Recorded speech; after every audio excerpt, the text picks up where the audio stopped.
On February 15th, Lyndon LaRouche, in his Friday webcast, stated emphatically that the options facing the United States and the world were Glass-Steagall or die, Glass-Steagall or genocide. And he went on to explain more specifically that a process of hyperinflationary explosion had been unleashed of such proportions that not only was there no way to actually maintain that entire fictitious bubble, but that furthermore, growing layers within the British imperial faction running today's system had become aware of the fact that this was not the case, and therefore what was in the works, what was coming online, regardless of whether or not those responsible for it were actually aware of it, was a situation where they would be replacing the existing financial system, the existing money in circulation, collapsing it down to zero, writing it off, and simply from one day to the next issuing new currency, which they also control, for the purpose of using that money and that credit only for their chosen few, their select few, and the rest of the world and the rest of the financial system be damned. And that the consequences of this would be, as has occurred in periods previously in history, a massive deflationary collapse, a free fall, like when you're in an elevator, I hope it's never happened to you, and the thing simply collapses down to the ground. Under those conditions of a massive deflationary collapse, what would happen as a consequence would be that the physical economy would plunge down at rates even exceeding current rates to a situation where the population of the world would be reduced, as per the actual intention of the British Empire, from some 7 billion people today down to the range of 1 billion. Now, one of the indications of a certain kind of awareness of the problem, of the existence of the problem, came interestingly right at about the same time from one of the world's leading sponsors of the cancer that has actually taken over the financial system. I'm referring to Bill Gross, aptly named, head of a company called PIMCO, also quite aptly named, which is the world's largest bond trading company. And what happened is that Bill Gross wrote an article called Credit Supernova, which became something of a scandal in informed media and circles in Washington and elsewhere, because what he stated is that the entire financial system had become a self-consuming firestorm where you had to feed in more and more financial instruments simply to maintain $1 in output of GDP. Now, the way he formulated it was a little bit strange, which is that it took, for example, back in the 1970s, 1980s, $4 of debt to, quote, produce $1 of GDP. And of course, I beg to differ with that verb of producing, because the debt does not produce the GDP. But nonetheless, what he was looking at was the relationship of growing indebtedness of U.S. debt and a flat GDP. Now, Mr. Gross's graphic is one that we have available here, which he called that of the exploding supernova. And what he shows here simply is the rapid growth of total U.S. credit, which includes household, corporate, and government debt, rising from some $4 trillion back in the 1975 period up to about $55, $60 trillion today. And his explanation is that, as you can see from this, it would take $4 of the debt in 1975 per unit of GDP. It's now more in the range of 20. And he described this as a credit supernova. Now, the fact of the matter is that although Gross's argument is interesting and points in the direction of a problem, it actually vastly understates the nature of the hyperinflationary bubble which has been built and which is in the process of exploding today. It is a hyperinflation which has in fact run amok, and we developed the following graphic just to give an idea to you of how much worse it actually is than even Gross's estimation, which is also clear from Gross's own discussion of the matter, because in a footnote to his article he states that he was excluding from consideration in the debt figures what he calls shadow debt. Now, shadow debt is in fact a reference to the existence of an enormous bubble of financial aggregates, of derivatives in particular, which have grown more rapidly than the debt has grown, which has grown more rapidly than the GDP. In other words, the rate of increase of the financial aggregates has been greater by an order of magnitude even than the figures that Mr. Gross chose to present. And what we have here, as you can see in this graphic representation, the blue line, which is down near the x-axis, is actually Gross's figure that I showed you previously of the relationship of debt to GDP. But like they say, that ain't nothing. You need to look at the totality of world financial aggregates, which is principally derivatives, i.e. bets on bets on bets, which has grown in the ratio of those aggregates to the GDP, not fivefold as the gross number indicates on the debt, but has actually grown 50-fold over this period. So that today you have $500 of debt per unit of GDP. Now, what you've got is a situation which is in fact spun completely out of control. First of all, let me point to your attention to what the composition is of those world financial aggregates. Now, you'll notice that these numbers only go through 2005, which is the last time we did a detailed calculation of this. But the total world financial aggregates at that time were close to $1 quadrillion. That's $1,000 trillion, which is as meaningless actually as the total aggregates themselves.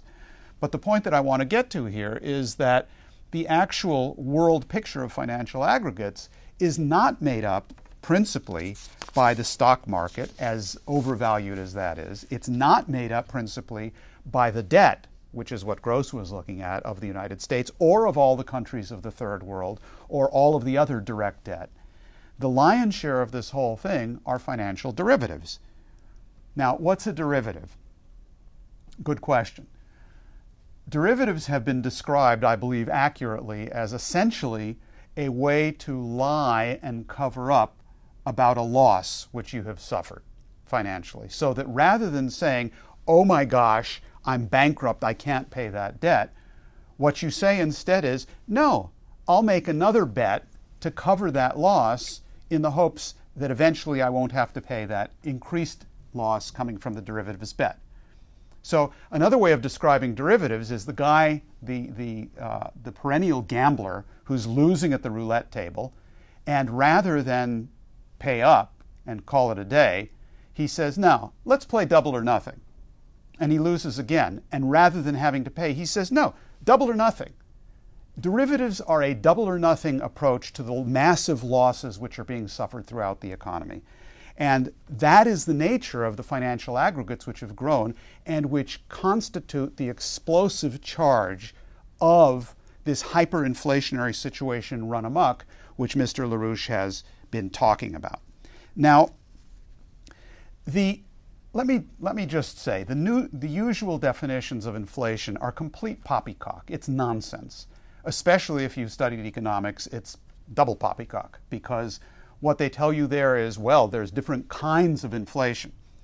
Inflation, they say, is more money chasing fewer goods, which is ridiculous. That's not where it comes from. Or they say, well, there's cost push inflation. And what they mean by cost push inflation is that they blame the rise in prices on wages being paid to workers, and that cost is supposedly pushing the inflation. So that's just a transparent excuse for trying to cut wages further. Then there is demand pull inflation, which if you can understand that, you'll get at least 1 or 2 degrees in economics and understand absolutely nothing. Demand pull, as far as I'm concerned, is basically the economists who are pulling your leg to try to make you understand that something is going on here. That's not what is actually going on. Nor should people try to locate the existence of the hyperinflationary problem today in a simple expression of it, such as rising prices on the consumer market. It does show up there too. You do see that. You see on Obama's watch that the price of gasoline at the pump has doubled. Slight problem. You do see it in food prices at the supermarket, also soaring. because this financial bubble gets translated into the consumer economy through the speculation on derivatives in the future market and commodities and so on and so forth. But what is actually going on with the hyperinflation, think of it rather as a huge pressure cooker. And what's going on is that the buildup of hyperinflation is occurring within the financial aggregates themselves. And you can see that, for example, in this growth here. But it's a pressure cooker which is building up. At a certain point, this thing is going to blow to smithereens, at which point then you will see the transfer of this thing out into all different areas of the economy. Right now, what you have is the buildup of rapidly escalating, hyperbolically escalating financial aggregates circulating on the basis of absolutely nothing, increasing on the basis of the double or nothing principle of covering up losses. But the real problem of hyperinflation occurs when you actually go and look at this from the standpoint which Mr. LaRouche developed as a pedagogical way of understanding the process in the economy, his famous typical collapse function or triple curve, which we have here on the screen now. Now, really the only surprise in what Gross said is that people were surprised about it, because Lyndon LaRouche developed this representation back in 1995-96. So this is almost 2 decades old, LaRouche talking about the buildup of this explosive charge within the global financial system that at some point was going to blow sky high. And this was a heuristic model which he developed for presentation at a conference which he addressed in the Vatican back in that period, in the mid-1990s. Now, on the triple curve function, I mean, the thing that's most relevant here, and I think the part where people have the most difficulty in understanding what LaRouche is getting at, is you're looking at a single unified process, not 3 separate distinct curves, a single unified process where you have the growth of the financial aggregates, the growth of monetary aggregates, which at a certain point, the rate of growth exceeds the growth of the financial aggregates if you've got a cancerous bubble developing as we have today. And mind you, let me just clarify, what we're showing here is not an increase in absolute amounts. This is the rate of change. The rate of growth of the monetary aggregates exceeds the rate of growth of the financial aggregates because it's simply required to somehow or other keep this double or nothing bubble growing. But the crucial factor, and this is where LaRouche's economics is absolutely singular, is understanding the relationship of this to the third lower curve of physical economic input-output. The problem of hyperinflation is not too much money chasing too few goods. This has nothing to do with GDP or gross domestic product, because GDP does not reflect the actual physical economy. GDP is a monetary calculation based on basically what the market will bear. In other words, whatever sells. And therefore you have, for example, the International Monetary Fund stating explicitly in published documents that their argument is that drug production in countries such as Colombia must be included in the calculation of gross domestic product because it sells. If it sells, somebody wants it. That's called effective demand, and therefore it's got to be counted in GDP. So GDP is a completely phony measure. It's phony not only because its content includes actually unproductive and destructive things, such as, for example, drug production, or, for example, payments made to the economics profession for teaching at universities. That's almost as destructive as, maybe more so, than the drugs, because it justifies the drugs in point of fact. But it's also false in its axiomatics. The premise of the whole thing is that there is a one-to-one monetary calculation that can be made, a monetary unit of account that can be used to describe an economy, a physical economy, where what actually is involved in a physical economy, what is really the metric that's needed against which you have a hyperinflationary blowout going, is the expansion of the productive powers of labor. The crucial question in the success or failure of a physical economy is the degree to which your policies increase the productive powers of labor. That is to say, the efficiency of man's general activity based on creative advances, science, and technology to be able to mobilize an increasingly dense energy flux, in other words, growing energy flux density through the means of production to transform man's relationship to the universe which he is a part of. And that is the actual only metric that applies to a physical economy. It's a changing metric.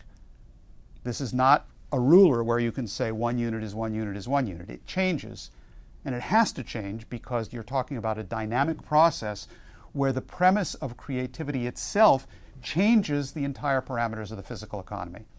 And that's what is in fact reflected in LaRouche's triple curve here. And as Shakespeare said, in a similar context actually, the time is out of joint. You have a situation where there is a complete disjointedness between this cancerous growth of the financial aggregates, which we've seen as reflected in the derivatives, and the collapse of the actual physical economic process as reflected in energy flux density and the capability of the human species to reproduce itself at a higher level in the next period, to increase its potential relative population density. Now, with that stated, let's turn to the next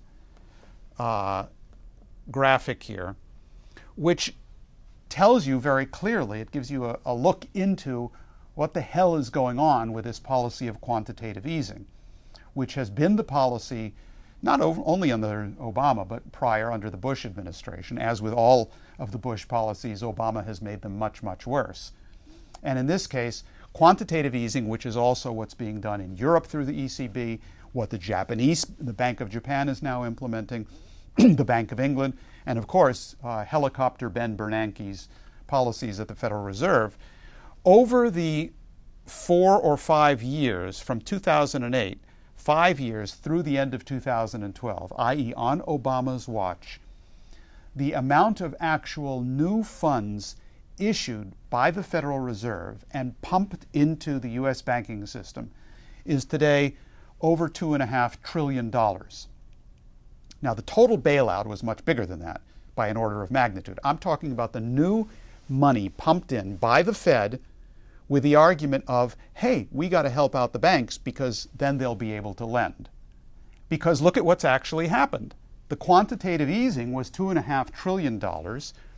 Bank deposits did in fact go up over this 5-year period to about 1.6, 1.7 trillion. But was this money lent? Of course it wasn't lent. It went to play the double or nothing casino game. It was not lent out. And in fact, total bank lending, which is the red line below, dropped by $1 trillion during the same period that $2.5 trillion in new money was thrown into the banking system. So the whole thing, the whole argument, the whole Obama argument is a complete farce. It's fraudulent, patently fraudulent on the face of it. Now, it's actually much worse than this, as is the problem of the credit supernova, much worse than Gross says by at least an order of magnitude. It's a credit supernova squared. But here too, because bank lending itself is not all productive lending. In fact, a sort of a quick rule of thumb estimate is that perhaps half of that lending in any given year is productive in the economy. And the other half is completely speculative by its own rights, going into interbank lending, going into mortgage speculation, and so on and so forth. So what you're actually looking at here is a problem which is even worse than reflected in these kinds of figures. Now, I think the only way to really get a sense of how bad the situation actually is to look at the results of the policy. And I want to say one word about this because people will often say, oh, gee, the IMF policies have failed. They haven't produced what they promised they would produce. Or the Federal Reserve policies have failed, why it's led to a bad situation. I would argue the contrary. I think that the IMF policies have succeeded because the intent of their policy was to kill people. The Fed policies have been completely successful because the intent of the policy was never to bring about some sort of an economic recovery. The intent of the policy was to produce exactly the hyperinflationary bailout and genocide which it is in fact producing. So Greece today is not an IMF failure, it's a success story. They're killing them off. It's what they intended to do. The British imperial policy is depopulation, and that's what they're achieving. And they are succeeding, and they will succeed unless their entire system is replaced by Glass-Steagall. Now, let's just look, and there are many ways that one could look at the question of the physical economy, but I think really what you need to look at is the labor force. The single best way of looking at that third curve of LaRouche's, the physical economy, is to take a look at what's happening with the productive labor force. If it is the case, as it is, that the only actual source of wealth is an increase of the productive powers of labor, then clearly the most important thing you need to do in economy is to generate not only new jobs for youth, but productive jobs for youth, and educate people and train them so that you're increasing the scientific level, the classical cultural level, the technological level, so that your energy flux density rises, and you have the basis then of actually a rise in the overall productive powers of labor. Take a look at the situation of Spain today. And I could do the same graphics for Greece, where the youth unemployment rate is 62%.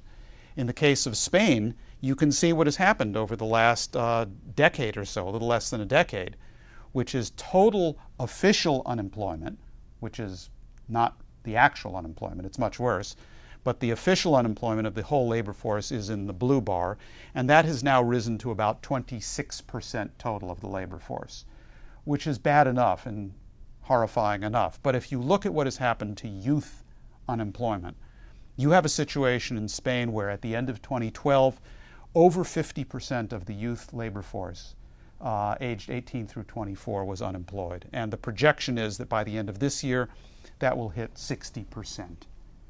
Now, in Greece, it has already hit 60%. In fact, the latest official figures from Greece are a 62% youth unemployment rate. Now, stop for a second and think about what that means. What does it mean for the actual survival of a country or an economy when close to 2/3 of your youth have been thrown on the scrap heap? They don't have a job, let alone a productive job or a high-tech job. They have no future. The country is being killed. It is being destroyed. And I ask you, what is the difference between this destruction of a country and the concentration camps of Adolf Hitler, also inspired by the British? There's absolutely no systematic difference between the two. This is genocide which is going on, and it is intentional genocide which is going on. And it's that policy that has to be changed. That's why LaRouche says that the alternatives which we're actually facing today are between a return to the Franklin Delano Roosevelt Glass-Steagall principle of 1933 or genocide. And I'd like to conclude simply by reminding people or advising people of something which is actually not that well known about the original Glass-Steagall Act of 1933. It is generally known that this was a very short and to the point and precise document which stated very simply that you have to separate productive commercial banking from speculative investment banking activities, and it created the FDIC as a government-sponsored insurance agency to protect and back up the productive side of the lending. Today, it's the opposite.